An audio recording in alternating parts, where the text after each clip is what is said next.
for having these coffees. And then I remember you just randomly calling me one day and man, you're like, this is the best deal I've ever seen. This is the best deal I've seen in the last 2 years. And I get pretty freaking hype when I see a good deal. And you kept saying that. And then I'm like, then make an offer. Make an offer. If you think it's the best deal that you've seen, make an offer. Most agents chase the next commission. The best ones build something that outlasts it.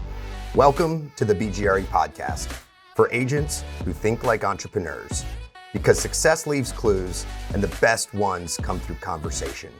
If you're ready to sell more, own more, and live more, this podcast is for you. Let's jump in. Welcome back to the BGRE podcast, where we help you build wealth, freedom, and legacy through all things real estate. If you're ready to sell more, own more, and live more, this podcast is for you. Make sure you subscribe. And I've got some super special guests here today. I'm sitting down with some of my partners, mentors, and just some of the most influential people that I've ever come across in the world of real estate and entrepreneurship. Mr. Michael and Taylor Withrow. Thank you guys for coming on today. Awesome, man. Appreciate it. Thanks for having us. Absolutely. And we're going to get rolling here. We've done everything from build businesses to buy boats, buy real estate. Crazy, right? Yeah, man. We're kind of doing it all together and cross paths, and it's been fun. Yeah, you name it, we've done it, and we're just getting started. And we're just getting started, and that's the most important part, guys. Yes. This episode today is about real relationships, real partnerships, and mindsets that create opportunity. And that's something that we've done a lot of. And so obviously we're down here in Hilton Head Island, South Carolina, but we're across the country as well in different types of our businesses. Michael and Taylor, I want you guys to just kind of introduce yourselves to our audience. Who are you? How did you get into the business that you're in now? And we'll kind of go from there. Yeah, I guess it kind of started with me. I came to Hilton Head as an intern. I needed an internship to graduate college back in 2009. Got here, started working on boats. I was just looking for a way out of my college town, do something different, and thought I was going to jump into medical sales. That's what my dad did. I saw my dad have a successful career doing that. Seemed like he was making money. So I was like, oh, that would be an easy fix. After I finished up my internship, jumped back to Atlanta. Tough time after the crash. No one was hiring. Was going to like job fairs. No one's I can't see you at back. a job fair. Yeah, it slowly transitioned to going to the gym and then going to my buddies, and we're watching movies. Like it was bad. And it got to the point where I rolled through that whole winter going into spring, and I'm like, man, if I'm going to work a crappy job, I might as well go to the beach. So I started reaching back out to some of the people that I met on Hilton Head. A job opportunity came available renting boats. And I moved back to Hilton Head making, $12 an hour and doing boats, and found myself on dinner cruises, serving and washing dishes, and living with a contractor at the time. So I would help him lay tile and stuff. And I had a little thing on his fridge, and I just marked down the hours that I worked, and he'd deduct it from my rent. So just kind of got here and started hustling. I love it. I love it. And you guys created this unbelievable brand that is not just in water sports, Island Head, for our listeners that don't know. Tell me how Island Head started, where that idea came from. Was it just natural progression from working in the boat business? Yeah, so kind of where I came up is behind Michael. So I started coming here in the summers while I was in college, Georgia Southern. So me and my buddies used to come down. We could get a house on the beach at that time. That was before Airbnb and VRBO. How times have changed. We could get a 3-month lease. We'd come down, work our butts off. I started working in Harbor Town at the time, got my captain's license. So it'd just be the hustle, 3 months, work your butt off, have fun. That'd be your beer money for back at school. Oh, yeah. And then once I finished up school, at that time, joined Michael on Hilton Head full time. I worked at the company I was working for in college. Just kept saving money, grinding, working odd jobs, restaurants, you name it. And then we had the opportunity to buy a parasail boat at the time, which was in Palmetto Bay, and that's where it started. That was the seed, and seed to the tree that we've just continued to grow since then. 100%. I mean, what you guys have built is incredible. And let's talk about the first time we met. And maybe I'll preface it from my side or my perspective. But I was working at Palmetto Bay Water Sports at the time. I was down here summertime at Clemson University. Didn't really have any direction, but just was loving working water sports. I actually wasn't getting enough hours to even cover my rent for that summer. And then all of a sudden, one day I was coming to pick up a paycheck, and there was some story about like these guys that took over the jet ski ports at Palmetto Bay. And I remember just reaching out to you guys, the ones that took it over, saying, "Hey, I here paying rent for the summer. I want to continue my job. Can I work for you?" But I mean, can you tell us just a little bit, or maybe as much as you can, about what happened there? Yeah, like, looking back on it, it was, like, a little bit of a hostile takeover, and, it was a little bit wild thinking about it now. At that time, we just really were just looking for any opportunity we could get. So the company Taylor mentioned before in Harbortown, I had opportunity to buy into a couple of the activities there. So that's more so what I was doing. And then we got the parasail boat. So Taylor was running that, and that's all we had at Palmetto Bay. Um, some things there happened on the back end between the old landlord and kind of our mentor at the time, who had other businesses on Hilton Head, and he was kind of helping us through. And it kind of got to a point where some things were happening on the back end, and I think it was July 10th, if I remember correctly. It sounds right. Right in the middle of Yeah, summer. right in Yeah. the middle of the summer, best time to add to your business. We got a call, and they were like, "Hey, there's some things going on with the ski business that's currently here. If you guys show up with 12 jet skis, the business is the contract's yours to operate those jet skis." And um, we made some calls. We brought in another partner. We called the company down in Florida and said we need 12 jet skis. They showed up with a big trailer. Like, we prepped them at the warehouse we were at the time, and then just started dropping them. And I think July 11th, we had our first jet ski rental.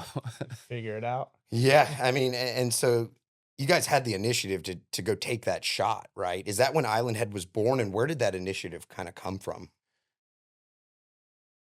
I mean, I don't really know, to be honest with you. I mean, I guess we both worked hard, but it was at looking back at the whole story and how like it evolved, like we were just so naive and like just didn't know any better. And it was just something that we settled into, like that this is what we're doing, this is our life, and we're just gonna take the opportunities as they come.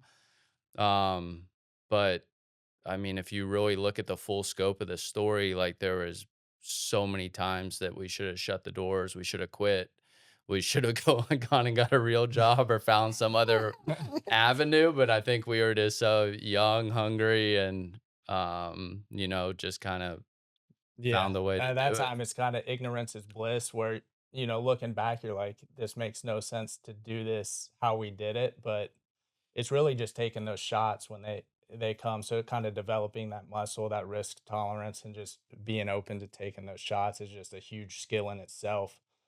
And I love the naive part about it. I Yeah. mean, because I mean, let's be honest, it was ballsy. Because I remember when I was coming down to get my check, all this was happening, and there was a jet ski run out at that time, Yep. and they were coming back, and they didn't have anywhere to park because you guys took all the spots.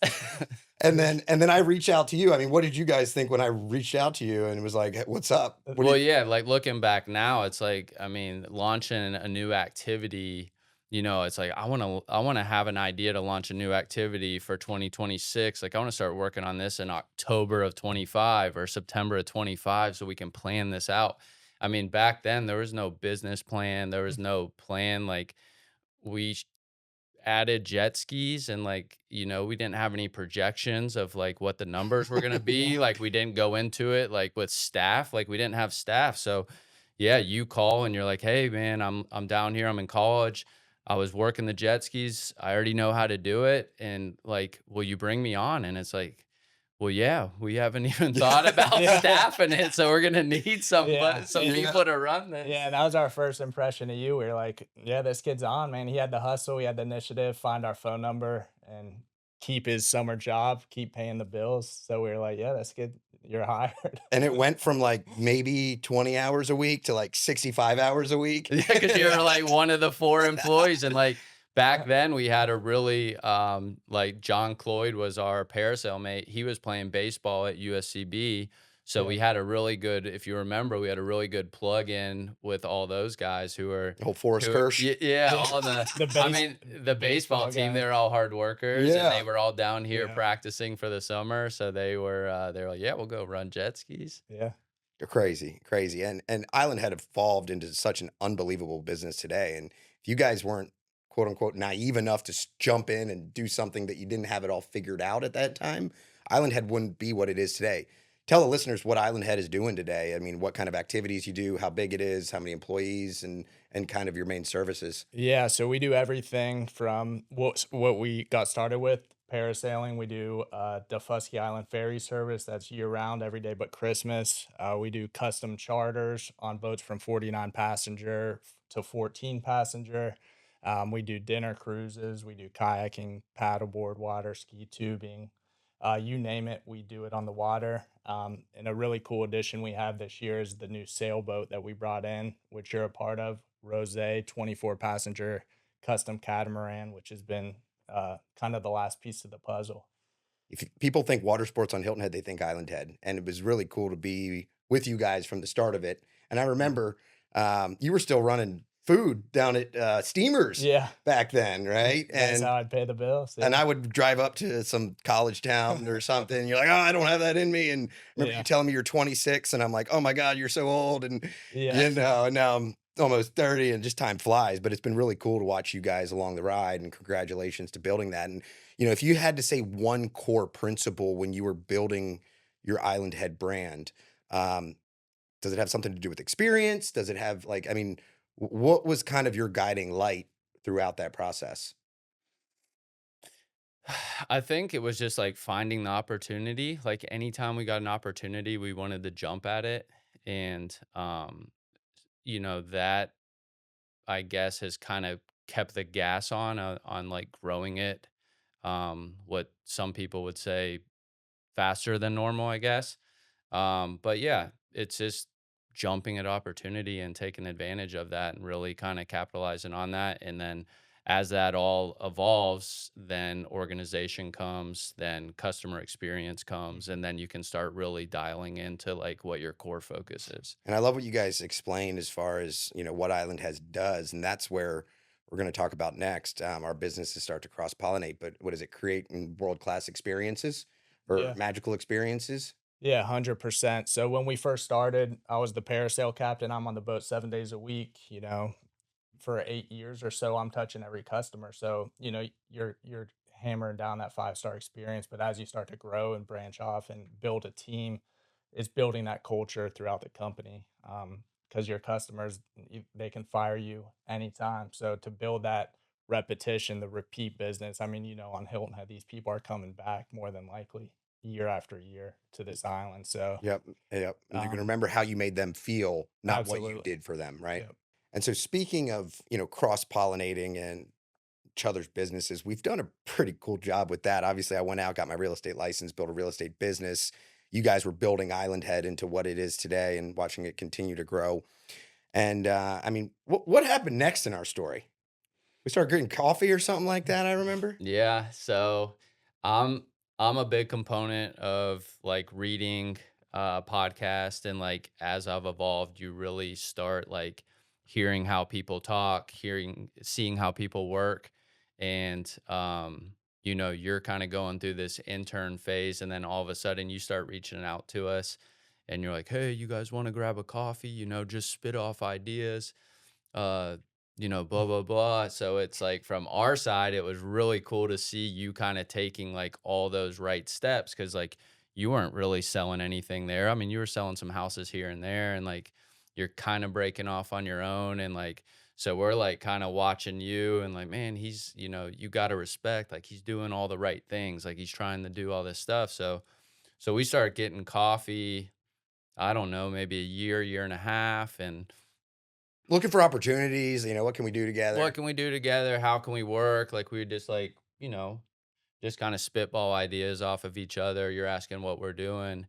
And then, you'd kind of bring up like, would you guys want to do real estate? Would you want to get in the real estate? And we're like, yeah, we'd, we'd entertain it. We'd look at it. And we looked at a couple different things. I remember this is off track. This isn't what you're talking about, and we didn't pull the trigger, but there was like a piece of land at Wexford for like 10 or 15 grand. We should have Yeah, bought We it. would have should won. have bought it. But we Yeah, were should just have. thinking like, hey, we're gonna get We're memberships gonna in get the here. club. Yeah, we'll park our car We here. would have got 3 access, so we could have used their amenities and all that. Yeah, And they're fast going and they were going around touring us, and like we knew the harbor master at the time, and he's just like, "What in the hell are you guys doing here?" And we're like, "Dude, we're touring to be members." that lot resold for like 350. Yeah, oh yeah, Shoulda, don't tell coulda. me that. Shoulda, coulda. But we got something better. Yeah, yeah. So back to our story. So that kind of evolves. We're having these coffees, and then I remember you just randomly calling me one day, and you're like, man. You're like, this is the best deal I've ever seen. This is the best deal I've seen in the last 2 years. It's the best deal I've seen. And I get pretty freaking hyped when I see a good deal. And you kept saying that, and then I'm like, then make an offer, and then you're like, really, and I'm like, if you think it's the best deal that you've seen, make an offer. And you're like, all right, I'm gonna go make an offer. And then I remember like picking the phone back up, and I'm calling Taylor like, we're about to buy a house on South Forest, and he's like, what? I'm like, yeah, BG says it's the best deal he's seen. He's like, all right. And then I remember calling you like, oh shit, like make sure you put something in the contract like where we can get out in case we can't buy it. And you're like, yeah, good thinking. You're like, Oh I'm my gonna put God. that in. And then you took it from there, but then the three of us were all so hyped that like we couldn't sit still because we're about to buy like our first investment property. So I don't remember who called who, but we're like, let's get over there and see it. And Because I think we made it full ask price. It was on delayed listing. It was not active yet. And I mean, it was like she underpriced it Yeah. crazy. And when you see good deals, you jump on them yeah, and you figure it out after. And we put a contract on it full price, contingent to us seeing it. Remember that Mhm. little wiener dog downstairs? yeah. So that's We what went I over. was getting to. Yeah. Like we didn't have an appointment. The three of us meet over there to go walk it, and then the owner's there, and it's built out as a lockout. So he's got renters downstairs, and he's like, "Oh, you guys put an offer in already?" And we're like, "Yeah, we did." And he's like, "You want to come see the inside?"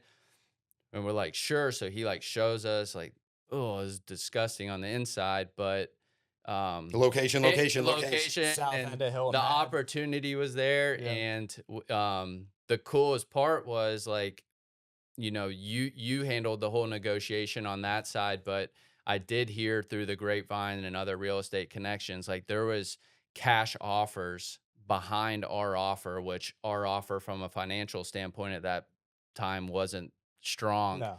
But by us showing up at the property, that guy was like, I want to sell to those guys. Yeah, because we Yeah. made that personal face to face. And the reason that was such a good buy, few things, right? And anytime I buy real estate, and this works on any market, and I call it the principle of substitution, which is where can you find a property as close to the landmark that drives tourism, the reason people are coming. If you're in downtown Charleston, King Street, right? If you're in New York City, Times Square. If you're at a beach town like we're at in Hilton Head, the beach, Yeah. right? For the least amount of purchase price with the highest amount of rental upside after you get the property to its highest and best use. And I don't know, I've got this like it's like a spider sense, but it's like a deal sense. And like, we saw it, we were all hyped. And what? We got it accepted, right? Oh yeah. We got it accepted. 850, 2020, what was that 2022, 2023? I 2022. think that was 22. Yeah. Or- 850. Yeah. And what we did to the property is we went in there and it was a 1 bedroom, 1 bath downstairs lockout, right? And so what did we do? We opened it all up. We turned it into, and there was a 3-2 upstairs. We opened the downstairs, opened the upstairs. There was like a sketchy kitchen downstairs that we turned into another bedroom, heads and beds, Yeah. drive revenue, and ultimately what did we put in it? 400 grand?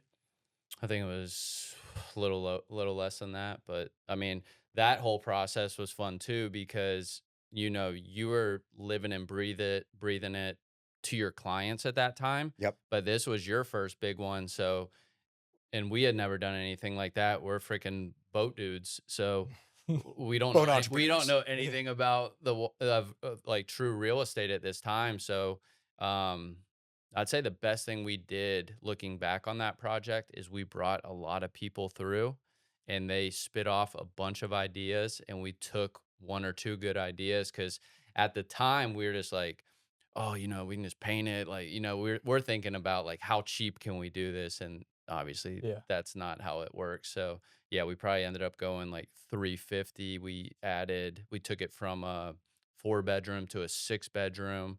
We added a bath, right? We In that turned a garage area. garage into a pool room and a Jack and Jill bath. We turned the deck into a sunroom. Built a banquette to give more space. I mean, we did a lot of cool things. We added a pool to it.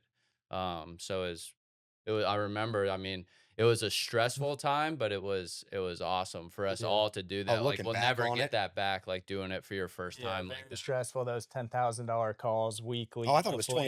Yeah. $25,000 calls every other week.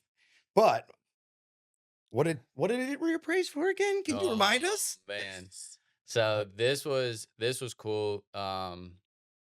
At the time, so we're going through all this and like when you're going through this, like when that reappraisal is coming and you have like that date locked and you have your cost to finish this and it's always more expensive than you think. Yes, and it's gonna take longer than you And it think. takes Yeah, way So longer just than you absolutely. think. So of course, I guess this kind of goes back to just going for it. And I guess you have a little bit of this in your blood as well. So at the time you call and you're like, hey, I got another 6 bedroom on the Fusky. and And I'm like, for people that are listening that don't know where Defusky Island is, it is a barrier island with no bridge to get to it, dirt roads and golf cart paths. yeah.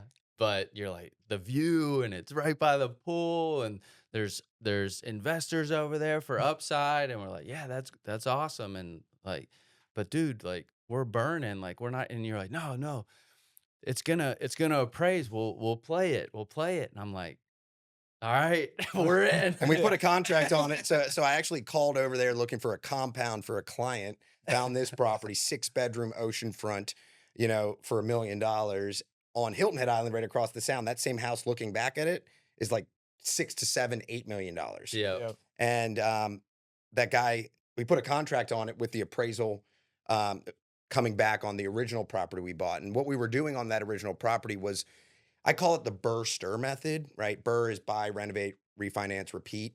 But in our case, it's buy, renovate, refinance, short term rent. And so what I remember is when we did finally get that appraisal back, you guys want to say what the number was? Yeah, so we hit the sweet spot of 2.7 on that one, so 2.7. We bought it for 850. We put in 350, 400 grand. And so that got us to a 2.7 million appraisal. I mean, we created over $1 million plus in equity. I remember we got our initial investment back of any dollar we put in to buy the property. We got back all of the renovation money plus like 125 grand each, right? Or something like that. And then we had that excess money on the cash out refi, um, which what was it, 250 grand? yep, Yeah, so we never saw that money, but yeah, the It went to cool the the down the payment. cool thing yep. is, like, based off the reappraisal, we left, like, over 40% into that house, and the numbers we felt comfortable with what we were projecting for the short-term rental, and then, yeah, put 25% down on another house with money we never even saw. So we bought $1 million oceanfront beach house with no money down from the equity that we created. And I think the lesson there for people listening is, you know, buy the right property, get it to its highest and best use, leverage the equity created to go buy more property, right? And so if we look at it today, right, we've got that house on South Forest Beach that what's it doing on the rental market? Yeah, so right now we're sitting around 250 a year. And when we first, put it on the rental market, that's when we started talking to companies, getting projections, what can this thing do? And, where that number sat, it just really didn't sit. We knew it could do more. I think yeah. 180 was the So highest we're level getting payment point we got. 180s and, we have a note now that we're refining and rolling this money in. And that's when we kind of said, hey, let's do this ourselves. Let's figure out this business. Let's learn it. And that's when we took it over and just started self-managing that property. And now we got it up to 250.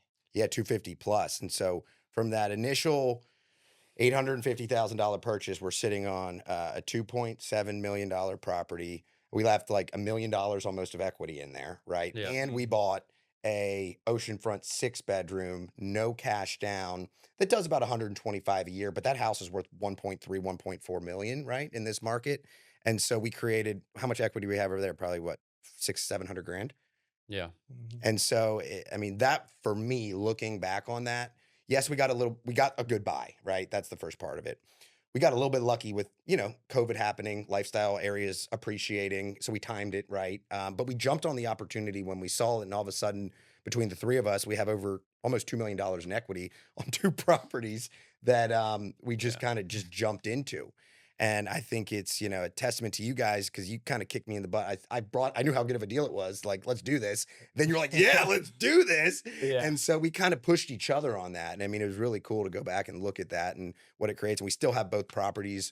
They're doing extremely well. And we're playing the long term game, right? I mean, Yeah. obviously, if there's another opportunity, we'll roll it into something else. Yeah. I mean, they're kind of buy and holds, and I mean that's the beauty with real estate is it is a long-term piggy bank, and I think that the best lesson that we all can pull out of that and anybody listening can pull out of that is like a lot of people get caught up with this idea of like you have to be an expert in the field and you have to like, you got to wait and study and do all this stuff, but it's like the best learning experience is like going and doing it. And sometimes your biggest wins and opportunity are just going to be because you did that.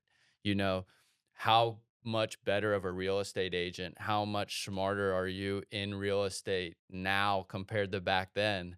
You know, and it's like now we know a little bit about real estate and we've got in this game, but like back then we were just like, man, you hear it on podcasts and this is what people do and you read about it.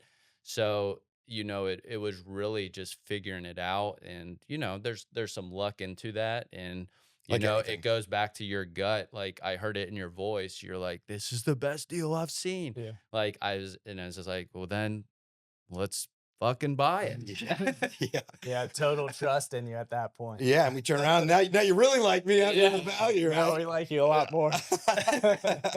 And I think too, like from a sales perspective, lesson that Michael just said right there is, conveying certainty, right? Yeah. If you're in sales and you're not certain about something, nobody's going to buy anything, right? Yet Yeah. alone, partner with you to go and do it. And when we were going into that, a lot of people warned me like, oh, be careful with partnerships. Partnerships always end bad.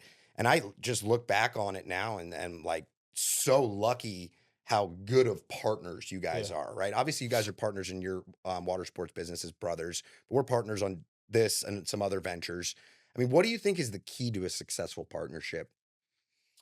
I think it's just elevating each other, bringing more to the table, not keeping score. So, I mean, we're together a lot just in business. So, we're always pushing each other, not keeping score and just, going after it, raising the level each day, building your team to do the same, build people up, don't tear each other down. So, 100%. Yeah. And I think it's I I don't I don't know technically how many entities I own, but I don't own any of them 100%. mhm, So I'm in partnership in anything and everything I do. Um, you'll hear a lot of people say not to have partners, do it yourself, but it's like, man, if you really want to grow and do something, the more people you can have helping you do that, Hmm. um, the better. I mean, when it comes to like our real estate that we own, it's like, we kind of handle and manage the property a little bit more than you do, but then you work more on the back end and the pricing and the listings. And, you know, as far as partnerships, I think if you don't keep score and you surround yourself with people that are on your level and work as hard as you, then you never think of that. Yep.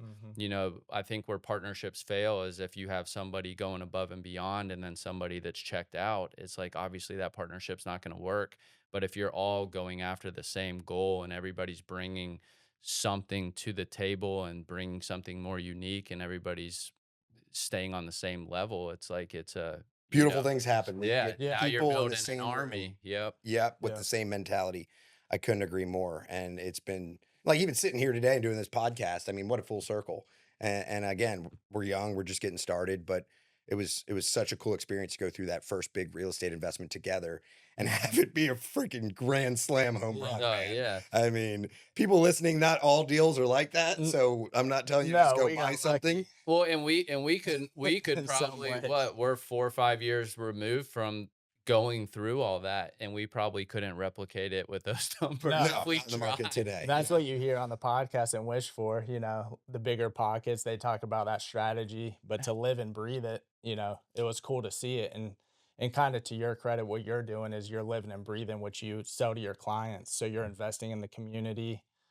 You own these properties. So to 100%. have that from your perspective has been big. Yeah, and I think too the other thing you guys said that I really like is like even if you really want to do something in business in entrepreneurship in real estate, it's okay to not have it all figured out, right? Yeah. Like you're gonna figure it out, and the best way you're gonna get better at it is by just pulling the trigger and doing it. And everybody's afraid to fail, and that is the biggest mistake I have found talking to agents, talking to just everybody in the industry is you want to fail, right? I heard a Yeah. story recently because if the more you fail, the better you're going to get and the faster you're going to get there. And it was Pace Morby was talking about his investment team where they're helping people handle investments, buying properties and things like that. And for their new employees that come on, he used to say, you need to get, you know, 10 deals signed in the first week, right? And nobody would ever hit it. Every once in a while, somebody was. And then he changed it. He said, I want you to get 100 no's this week, right? And so, okay, all of a sudden they're going out there to fail and have conversations. All of a sudden, everybody's hitting the 20 deal threshold in the first week. So Yeah. Yeah. it's just an interesting perspective that, it's good to be uncomfortable. It's good to get in situations like that. Yeah, you just got to remember the work is the work. It's kind of like, people want to get in shape. They want to start running. They want the perfect shoe, the watch. It's like, that's all great, but the work is the work. So that's 95% of what you got to bring to the table. Yep. The shoes aren't going to run for you. The phone's not going to call people. You got to do the work. And that's what a lot of people forget. They look for hacks. You got to show up consistently and put that work in. And that deal was not easy. I mean, No. it worked out, but I remember pain, sweat. Oh, yeah. We were Sleepless nights, Yeah. waiting on that next money call. Yeah, You know? yeah. Oh, yeah, like, there is I mean, if you really wanna go back and remember the nightmares of it, like, the deal was about to fall through on the The refi. refi. If the refi doesn't happen, we have money down on the second property. This guy can pull out of the deal if we don't come through by this certain date, and how those deals always happen as it goes down to the last hour, and you're Yeah. just like, "Holy cow, we're about to not refi this, and this 2.7 number doesn't mean anything Yeah. if this doesn't go Yeah. through." And the deal too, like, the money we have down, is just gonna go in this guy's pocket, and this is gonna be a disaster. Absolutely. And let's circle back around because I think that story's great. But Taylor mentioned something earlier, and that was, I mean, I sell investment real estate, short-term rentals on Hilton Head Island, and buying real estate helped me sell them. But what really started to irk me the more I got into business, and especially when we were doing that, was just I'll say this nicely. There's some sleepy property managers on the island that underrent properties and make, the owners feel like they have high occupancy, but they're really renting it out. And so after we bought that property, right, we got after we finished that property, we decided to self-manage. I remember after year one, we did 250, 260 gross rental revenue. And then I said, I'm going to go back and I'm going to get a case study. I'm going to go back to those property managers now that we have real Mhm. numbers, and I'm going to see if they updated their rentals, right? Mhm. And so I think we got 3 projections at that time, and the highest one was like 190 grand, not including the split. And that's where, in my mind, I was very much so.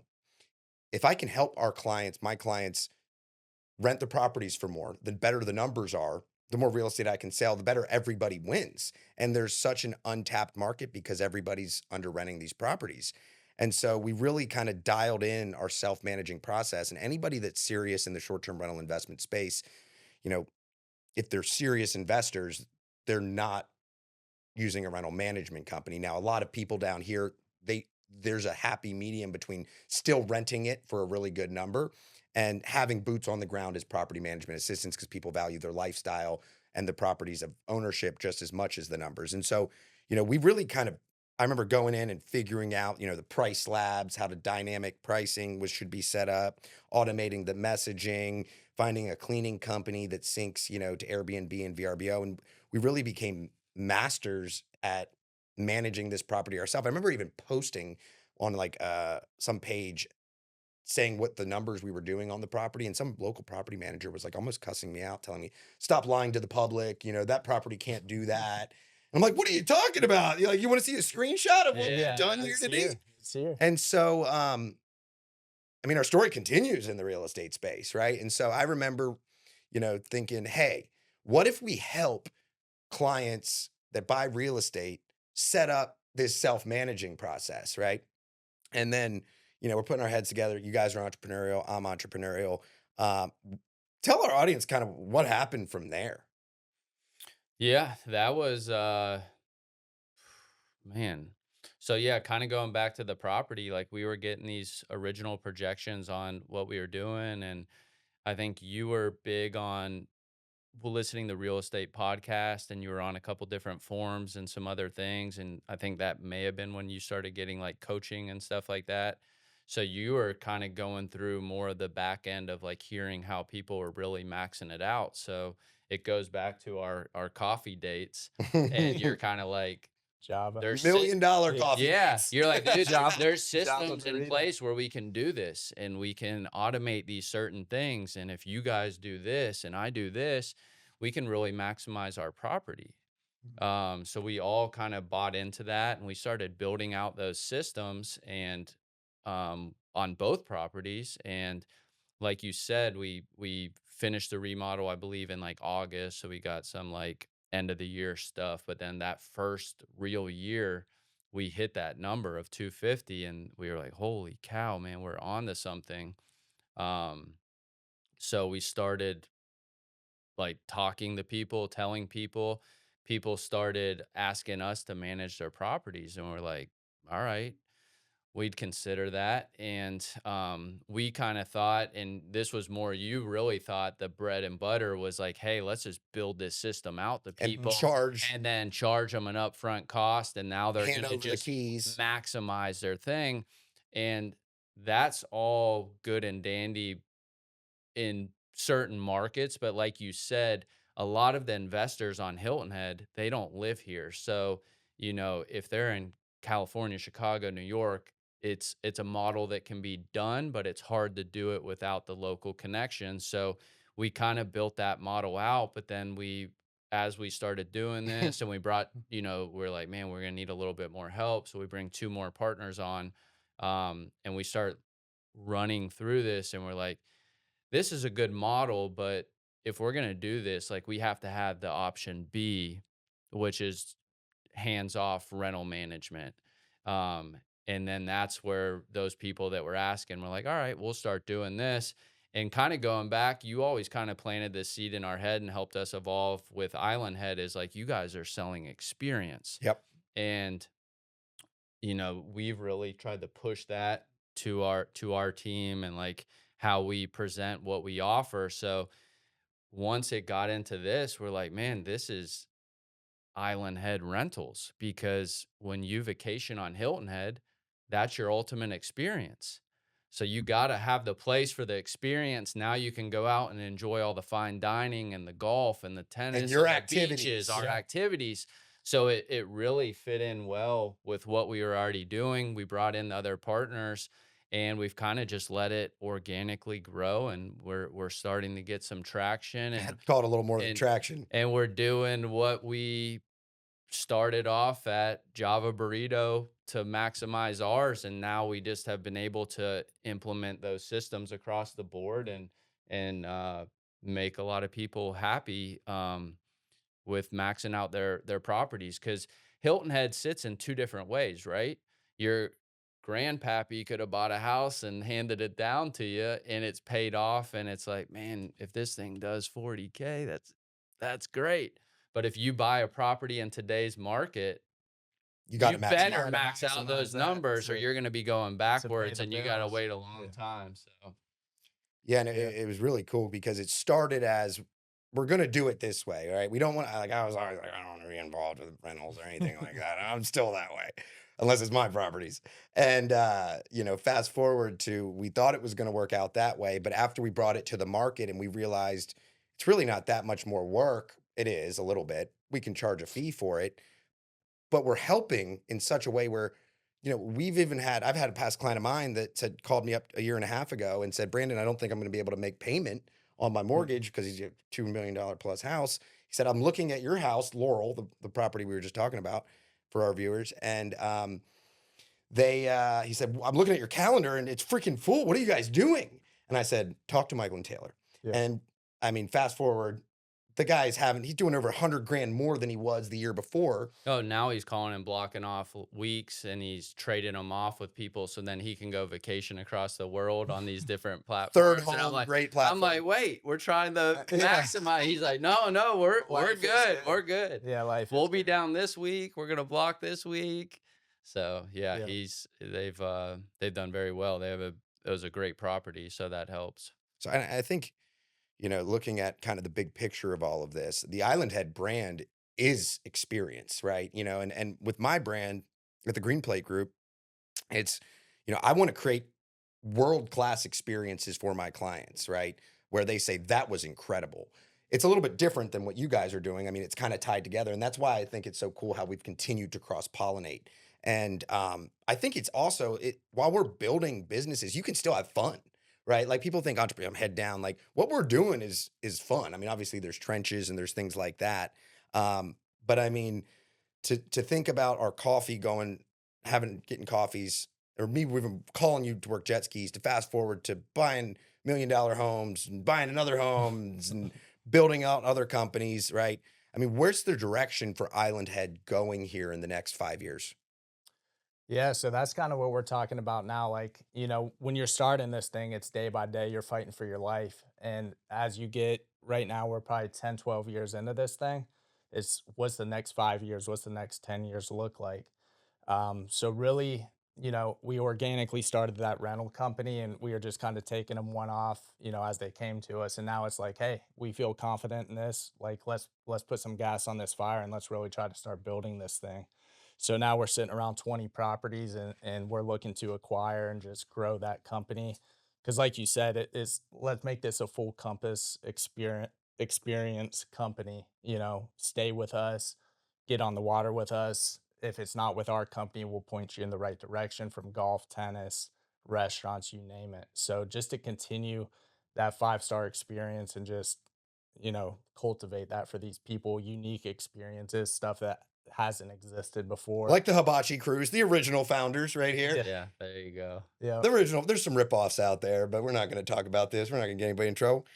And it's all one ecosystem, right? And now you guys can go to other markets. Like I can go to other markets, and we're just getting started here. And I do believe, you guys are entrepreneurs. I'm an entrepreneur, but we're both in the real estate space. I do feel we're pushing the industry, the real estate industry, in the right direction for our generation and future generations to come with the technology that's out there, with understanding that, it's all about the experience. And I think you're really cool, kind of value proposition is to not only provide the place to stay, but to provide the activities that are world class. You guys being the best water sports company on the island as well.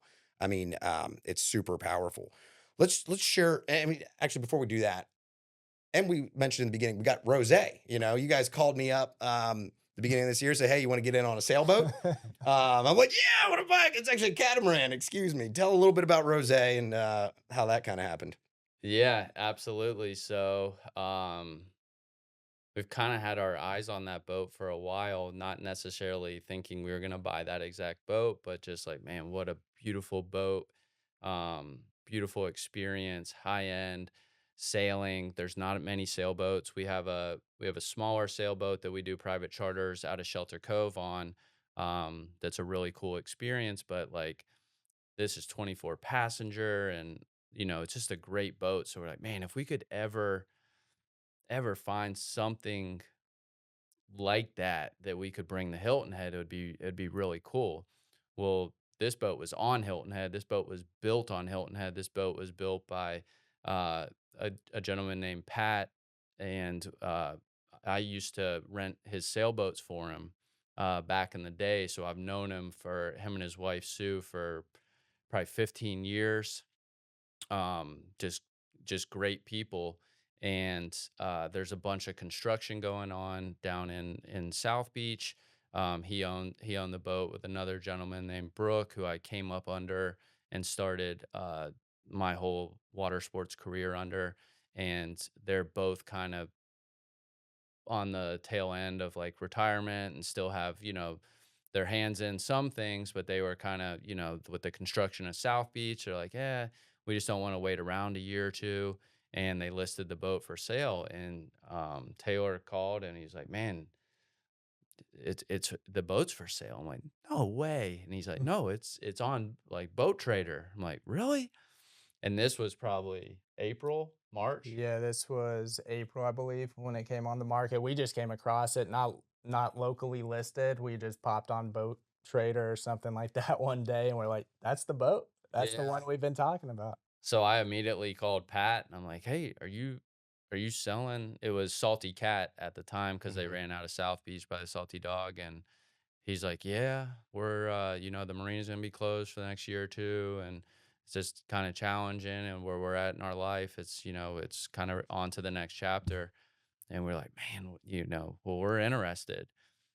And like well, then I'm calling Taylor and we're like, "We want to buy it," but Yeah, I was we like, do. Seize that how do you opportunity, buy it? baby. Yeah, because it's like, everything that we planned going into 2025, like we just added a new boat, we just added Bonjour, like that's just taking on delivery, like we don't have dockage set up, like so there's all these little factors, but we're like, we just got to get this boat and figure it out. So, um, you kind of came into the picture because you've always wanted to kind of get into our world. We've got into yours, and we explored some other boats in the past, and you're like, I want to have something that I'm proud of to send my clients to, or I can gift, or if I'm hosting people in town, like I need something that's an elevated experience. And we looked at some really cool charter boats, but it just didn't work out in years past. But we did get a cool trip to Miami to go Yeah. look. But but yeah, so I was like, "Man, this kinda fits BG's brand, like, this is cool," and we're like we had to rename the boat, we're like, "What can we rename it?" And, we like to go to St. Bart's, which is a French island, everybody drinks Day Rosé, and, The it's kinda like just it spritz. just yeah, it just kind of fit the mold of it, so we called you and, like, shout out to Bruce and South Atlantic at our Shout out to at our Bruce, at South our Atlantic Bank. at our Appreciate you. bank. They're always good to us, and he's like, "You freaking kidding me, man?" Like, he's like, "We just got a new boat. Like, why don't you do something with the new?" It's like, "Yeah, we'll do something. We're gonna do something with that, but we need this." And he's like, "It's still Sailboat. a boat." It's like, "No, but this Sailboat. is a sailboat." So we always kind of like for our Hilton Head offering, we're like, man, this kind of not saying we're done on Hilton Head, but this kind of completes the puzzle of everything that we're wanting to build. So, the whole backstory of knowing Pat and Sue, and, you know, there was, I don't want to say in any way that we helped build it, but we were there sometimes when he needed extra hands. And, we see him just like mastercraft this thing out of a warehouse over like 2 years to bring it to life. So it's got a lot of special meaning, and it's just built beautifully. It's a really cool experience, and It's an awesome boat. And it just kind of thank you for fits. bringing me in on it. Yeah, I mean, it kind of goes back to like what I said earlier is like, we do everything together, but there's also so many other people that are a part of what we do. It's not just us. Yep. And I'm very clear on that because, like we have, Steve McNulty's in on us on the ferry and all that. And like we can't grow without, special people like that allows us to do it. So it kind of fits your mold. You blessed us in the past with some pretty cool real estate. You're always looking for ways to expand, and you've always kind of told me, you're like, man, I can do anything and everything with you, but I can't always give you my time. And it's like, on something like this, we didn't need your time. We needed, some back end stuff, some advertising, marketing, cool ideas. So it's been fun. It was a good first year, but I don't really even count this as our first year. Like, we'll really attack it in Yeah. 2026. Yeah, it's awesome. It's super awesome to kind of look at it full circle, cross pollinating back and forth between all of it. All right, guys, I got one more question for each of you until we wrap up. And so, you guys are definitely and should be mentors to a lot of people that are listening to this, entrepreneurs, people that are afraid to take the jump, are always looking for the next opportunity, are investing in equities, assets, and businesses and people, because what got us here will not get us there. If you had to tell yourself, your younger self, what was one thing that made the biggest difference in your journey, what would you tell your younger self? Maybe for each of you. Yeah, I would say just education. I mean, we have so many tools now, and that's not necessarily saying go to college, it's saying read books, it's saying podcast, it's getting coffee with people above you. And that's what you'll learn. A lot of people who are above you, they want to bring you up. So if you find those people, you reach out to them, they want to help you. So just getting like a mentor, podcast, just what you feed your mind every day. There's so many tools right now. It's almost It is overwhelming, overwhelming. but you just got to feed your mind the good stuff, get around good people. And the younger you start, the better. Proximity is power. Yep. Yeah. What about you, Mike? I'd kind of piggyback off that. Not to copy the answer, but that was the immediate thing that popped in my mind was books. I wasn't the best student. I wasn't, I found my way. I guess I was a problem solver because I would work really hard to do nothing in school and get by. And I can relate to it's that. it's Yeah. not the best thing or the most proud I am, but later in life, I started. Or like post college, I started reading books, and I was I was learning so much through that. So that was very powerful to kind of like shift my mindset in all kind of different facets, and really kind of built that up, from how I thought financially, how I thought about business, how I thought about fitness, all that type of things. Really helped, like, I guess, develop me over time. Yeah, it's super powerful. And for somebody that's younger and does look up to you guys, right? Like to see you surround yourself with the right things, the right people, right? The right kinds of businesses, the opportunities. It's a breath of fresh air because there's not a lot of people like ourselves that are crazy enough to go jump on opportunities and make this happen and do all these different things. And I think you guys are really good at, I don't know if you're uncomfortable, but I look at it as get into a position where, you're out of your comfort zone because that's where growth happens. That's where, new doors open where, and I tell myself, if I ever am in a room where I don't feel like I'm qualified, I'm in the right room. Mhm. Right. And so I think you kind of just hit the nail on the head. Guys, I really appreciate you hopping on here today. And it's super, super exciting to reflect on where we've been, but also where we're going. And is there anything you guys want to leave to the audience as far as what's next for Michael and Taylor Withrow? Man, we kind of That's a we good we question. kind of say that all the time of The like, the man, we should really sit down and like get a little bit more organized and come up with a game plan. But because there's a couple opportunities we're looking at right now, and we kind of are like jumping at them as if we're 22, 23, and I just like, love it. maybe we should think about this. It's we kind of go back and forth all the time, but I can't really envision us slowing down or not looking to expand, and keep going. I mean, we have our days where it's like, man, let's pull out the retirement calculator and yeah. Oh yeah, we do. But if I could how long I could survive on a hillside in Italy, but Or a beach bungalow yeah, somewhere. yeah. It's like, man, I don't need much. I used to always tell my banker that back in the day, and he'd kind of look at me funny, and I don't think he'd be like, man, I was like, worst case, man, I can just buy an abandoned sailboat and go live on an island, and I think I'd be just as happy. And I don't think he liked that, but we haven't had to get to that point. Anything you want to add, Taylor? Yeah, just keep going, keep growing. I mean, like we said earlier, it's just all about good people. So just surround yourself with good people. And it's been cool to see just as we've got older is deals start coming to you. which can be exciting, but you have to also, you know, hey, we don't have time for this or that, but it is cool to see those deals come to you and you want to keep going and growing. So just finding good partners to do it with. 100%. And appreciate you guys coming on again. I think this episode it's a testament to partnership. It's a testament to trust and to be brave enough to take the shot. You know, and like I said earlier, that's kind of the theme today. You guys have been a massive part of my journey, both in business and in life. And I, again, appreciate you guys being here. And I appreciate everything we've built and all of the amazing things that we've got to come in each other's paths. So thanks again, guys. Appreciate you listening today. Make sure you subscribe to the BGRE podcast. We drop episodes on a regular basis, and we're here to fill up your cup and help you live a better life with more legacy, freedom, and time through all things real estate. We'll be back soon to another episode. Thanks again, Michael and Taylor. And go check out Island Head anytime you're in the Hilton Head or Low Country area. Appreciate you guys. Awesome, man. Appreciate having us. Thanks, guys.